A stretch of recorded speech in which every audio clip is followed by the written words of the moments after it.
వీక్షకులకు స్వాగతం. నమస్కారం. అంబటి రాంబాబు రాజమహేంద్రవరం సెంట్రల్ జైల్లో కాలు జారి పడ్డాక ఆ ఊసులు ఆ సంగతులు జగన్మోహన్ రెడ్డితో పంచుకోవడానికి ఉండవల్లి ప్యాలెస్ చేరి ఆ విషయాన్ని పోసుకొచ్చినట్టు చెప్పి బయటకు వచ్చి ప్రెస్ మీట్ పెట్టి సుకన్య కబుర్లు చెప్తా ఉన్నాడు. అంబటి రాంబాబు ప్రెస్ మీట్ గురించి విశ్లేషించడానికి వివరించడానికి మనతో ఎప్పుడు ఉన్నారు సోషల్ యాక్టివిస్ట్ శ్రీలీల గారు. వారిని అడిగి మరి విశేషాలు తెలుసుకుందాం. నమస్తే. నమస్తే అండి.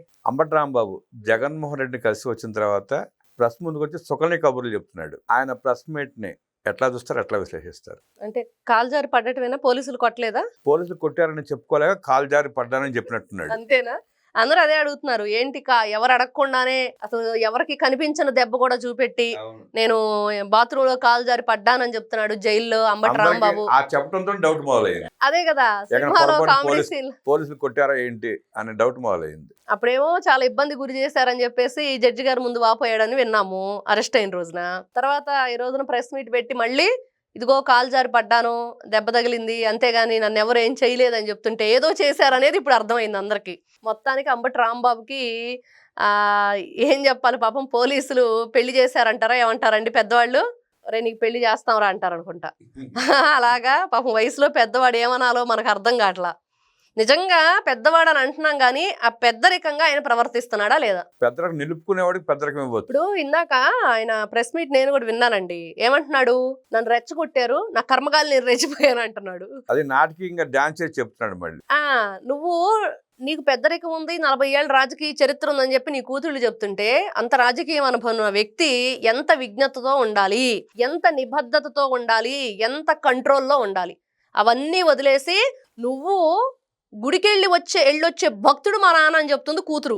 ఆ భక్తుడే అండగా నిలబడతా, దేవుడే మా నాన్నకి అండగా నిలబడతాడని చెప్తుంది వీళ్ళ కూతురు. నువ్వు భక్తుడివే అయితే నువ్వు దేవుడి గుడికి వెళ్ళి వస్తూ జనాలను రెచ్చగొట్టి ఫ్లెక్సీలు చింపేస్తావని చెప్పేసి లాభాష మాట్లాడతావా? ఎవడొస్తాడో రండ్రా అని అంటావా? అందుకే దేవుడు ఆగ్రహించి లాగి తంతే వెళ్ళి సెంట్రల్ జైల్లో పడ్డాడు, గోడ కొట్టుకుని బాత్రూమ్ లో జారి పడ్డాడు. ఇప్పుడు వాళ్ళ కూతురుకి తెలియాలి ఏ దేవుడు రక్షించాడో, ఏ దేవుడు రక్షిస్తే వెళ్ళి సెంట్రల్ జైల్లో పడ్డాడో. మరి ఏదైనా సరే వీళ్ళకి ఎవరైతే ఈ అంబటి రాంబాబు కానివ్వండి, ఆ రోజున గొడవ చేసిన వ్యక్తులు కానివ్వండి, ఏ విధంగా మహిళలు సైతం లాభాష మాట్లాడుతూ రెచ్చిపోయి చెప్పులతోటి ఏ విధంగా ఎగబడ్డారో, కొట్టారో, వాళ్ళని నానా బీభత్సం సృష్టించారు. అక్కడ ఎవరిది తప్పు అనేది క్లియర్ గా కనిపిస్తున్నా మాది తప్పు లేదని పదే చెప్పుకునే ప్రయత్నంలో అంబటి రాంబాబు అసలు ఇంకా ఎన్ని విధాలుగా ఇదవుతున్నాడంటే ఆయన అంతా ప్లాన్ అండి. అరెస్ట్ అయ్యాడు. మరి మళ్ళీనేమో ఎట్టకేలకు పొన్నమల సుధాకర్ రెడ్డి బెయిల్ ఇప్పించకుండా చేశాడు. తర్వాత బెయిల్ తెచ్చుకున్నాడు. జక్కంపూడి రాజా ఇంట్లో నైట్ స్టే చేయటం కానివ్వండి, మార్నింగ్ జన సమీకరణ చేయటం కానివ్వండి, మళ్ళీ జగన్మోహన్ రెడ్డి గారిని కలవటం కానివ్వండి, ఈ రోజున ప్రెస్ మీట్ పెట్టడం, ఇవన్నీ కూడా ఎవరిని నువ్వు పిచ్చోళ్ళని చేస్తావు? ప్రజలు ఈ రోజున నిన్ను ఒకటే క్వశ్చన్ చేస్తున్నారు. నిజంగా నువ్వు రాజకీయ నాయకుడివి, లేకపోతే మా జగన్మోహన్ రెడ్డి మేము గత ప్రభుత్వం మేము అది ఇది అని చెప్పి మొన్న కూడా చెప్తున్నాడు, మాకు మాట్లాడే హక్కు లేదా, మేము ఎందుకు ప్రశ్నించకూడదు, నేను ఎందుకు వెళ్ళకూడదు రోడ్డు మీద అనేది. నిజంగా నువ్వు రాజకీయ నాయకుడివి అయితే నీ 40 ఏళ్ల చరిత్రలో ఎన్నిసార్లు ఎమ్మెల్యేగా గెలిచావు? ముఖ్యమంత్రి 2 సార్లు గెలిచాడు పాపం 4 దశాబ్దాల చరిత్రలో. మరి అది అంత రాజకీయ పలుకుబడి ఉండి, అంత చరిత్ర ఉండి, అన్ని సంవత్సరాల రాజకీయ అనుభవం ఉండి, పలుకుబడ గుడ్డ అండి. 2 సార్లు గాల్లో గెలిచాడు. వాళ్ళ అమ్మాయి చెప్పుకుంటుందండి కనీసం వాళ్ళు గెలిచాడు. అలా కాదు పాపం వాళ్ళ అమ్మాయి ఏం చెప్తుంది మీరు ఇలా. ఇప్పుడు అందరికీ భయం వేస్తున్న విషయం ఏంటంటే, ఇప్పుడు అంబటి రాంబాబుకి మళ్ళీ బాత్రూమ్ గొడ్డల సీన్ ఉంటే వాళ్ళ అమ్మాయి హోమ్ మినిస్టర్ నెక్స్ట్ అనేది అదే నడుస్తుంది. ఎందుకన్ని సార్లు మీడియా ముందుకు వస్తుంది? నిన్న కూడా ప్రెస్ మీట్ పెట్టింది కదా. ఆ మాట, ఆ డైలాగ్ నిజంగా అని ఉంటే ఇంకోసారి అంటే విడుదల రజని విశ్వరూపం చూపిస్తుంది ఇప్పుడు వాళ్ళకి. ఇది ఆమెకు తెలియాలి ఫస్ట్. నిజంగా ఈ రోజున అంబటి రాంబాబుని పక్కకు తోసేసి వాళ్ళ కూతురు రాబోతుంది, రంగంలో దిగబోతుంది.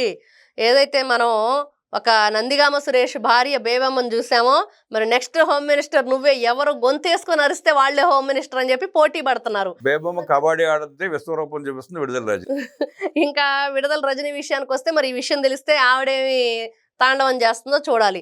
మరి ఆ తర్వాత చూస్తే ఇన్ని రోజులు ఇన్ని రకాల కార్యక్రమాలు జరుగుతుంటే శ్యామల బయటకు వచ్చి ఒక్క మాట మాట్లాడట్లా. మరి ఆవిడ కూడా బయటకు వచ్చి మాట్లాడిద్దా?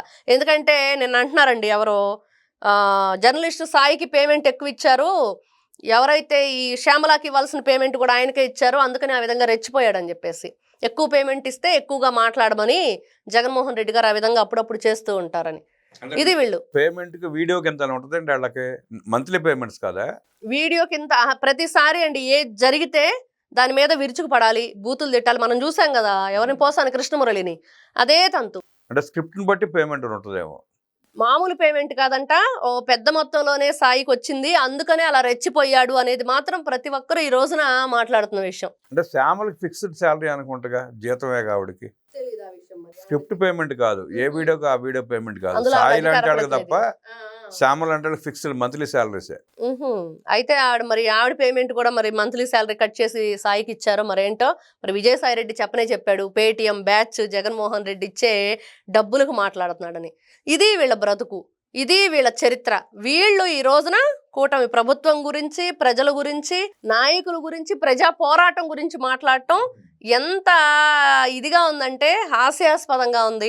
అసలు వీళ్ళకి హక్కు ఉందా మాట్లాడేది? ఈ రోజున వీళ్ళు తప్పుడు పనులు చేశారు, తప్పుడు వ్యవహారాలు నడిపించారు, ప్రజల సొమ్ముని కొట్టేశారు.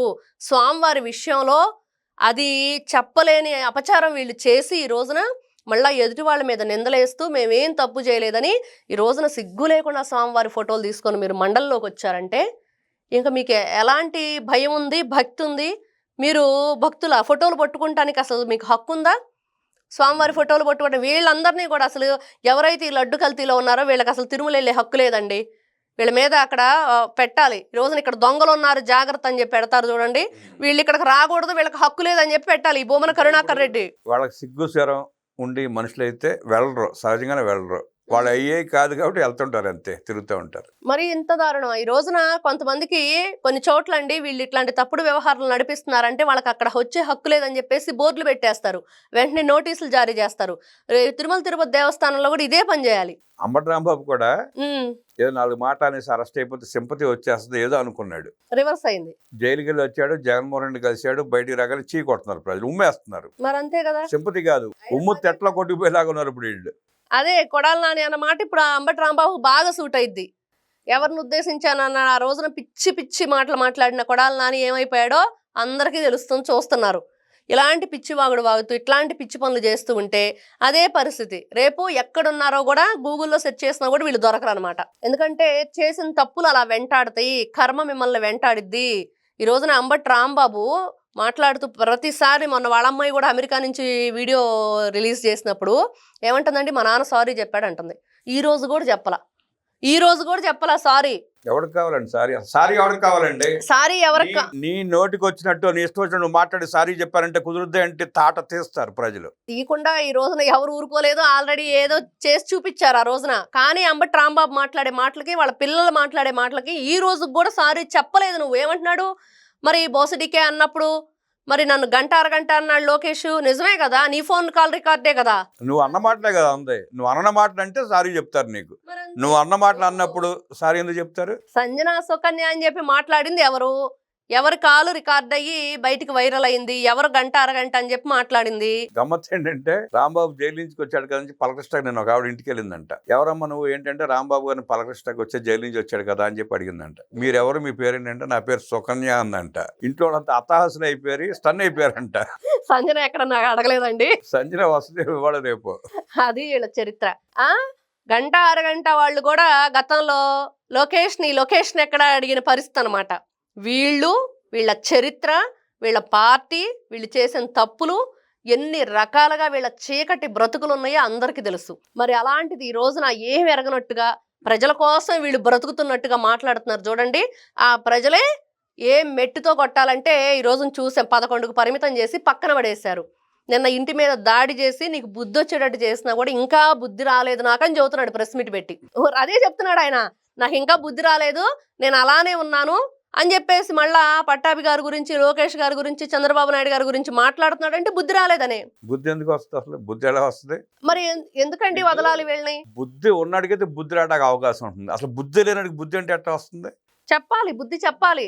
కూటమి ప్రభుత్వ నాయకులు ఈ రోజున ఎవరైతే అక్కడ గుంటూరు ప్రజలు ఉన్నారో వాళ్ళు చెప్పాలి, నువ్వు అర్హుడివి కాదు అసలు ఇక్కడ ఉండటానికి, నువ్వు మైకు ముందుకు వచ్చి మాట్లాడే హక్కు లేదు నీకు. ప్రజల గురించి, ప్రజా పోరాటం అంటేనే హాస్యాస్పదంగా ఉంది జగన్మోహన్ రెడ్డి అని అంబటి రాంబాబు. ప్రజా పోరాటం ఏంటో వీళ్ళ ఆరాటం ఏంటో ఎవరికి తెలియట్లా, అబద్ధాలే. ఇప్పుడు దాకా గుంటూరు వెస్ట్ నాదే, విడుదల రాజుని రాటాకు వీల్లేదంటే గుంటూరు జిల్లా ప్రెసిడెంట్ కూడా అనుకుంటా రాంబాబు, పార్టీ ప్రెసిడెంట్ కూడా అనుకుంటా. ఆ స్థానాన్ని ఎక్కడ విడుదల రాజుని ఆక్రమిస్తుందన్న ఉద్దేశంతో రెచ్చిపోయి మాట్లాడి జైలుకి వెళ్ళి వచ్చి అమ్మయ్య అని తడికొట్టేసి కూర్చున్నాడు. ఇక జగన్ రెడ్డి నన్నే, నేను అట్టాక సన్నాసిని కాబట్టి జైలుకి వెళ్ళి వచ్చా కాబట్టి నాకే ఆశీర్వాదం ఉంటుంది జగన్ రెడ్డిది, విడుదల రోజున అవుట్ అన్న హ్యాపీలో ఉన్నాడు ఇప్పుడు.